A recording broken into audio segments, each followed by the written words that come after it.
Mother Knows Best by Edith Wells. Narrated by Samita Mirza. Copyright Edith Wells 2021-2022. All rights in this book are reserved.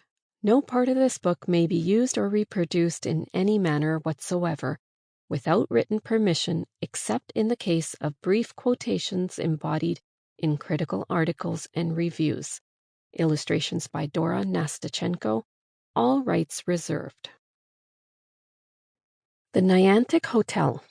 In 1849, a cargo and whaling boat called the Niantic made its final sea journey carrying fortune seekers to Yerba Buena Cove, San Francisco, during the time of the gold rush. On reaching California, even the crew caught gold fever and abandoned the ship. With the loss of his crew, the captain was forced to sell the ship and continue on in a smaller boat. The Niantic was then run aground and turned into a warehouse, store, offices, and a hotel. In 1872, it burned to the ground in the fires that troubled San Francisco.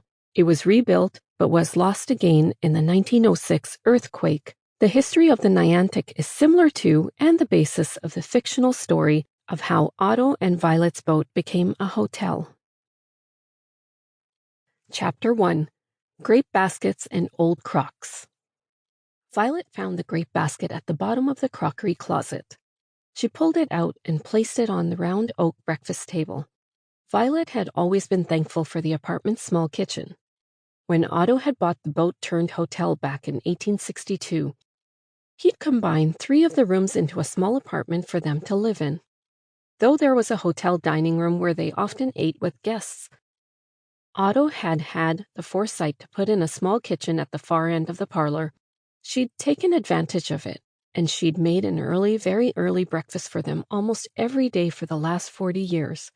It had often been the only quiet time they had together before the start of another busy hotel day. Violet returned the bean pot and crock she had shifted out of the way back into the crockery closet.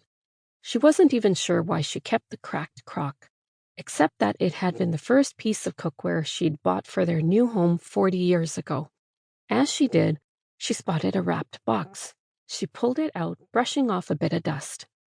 Tears sprang to her eyes. It was a birthday present from her late husband, Otto. He'd probably hidden it there to surprise her on her birthday. But, of course, he had not made it to her birthday that year.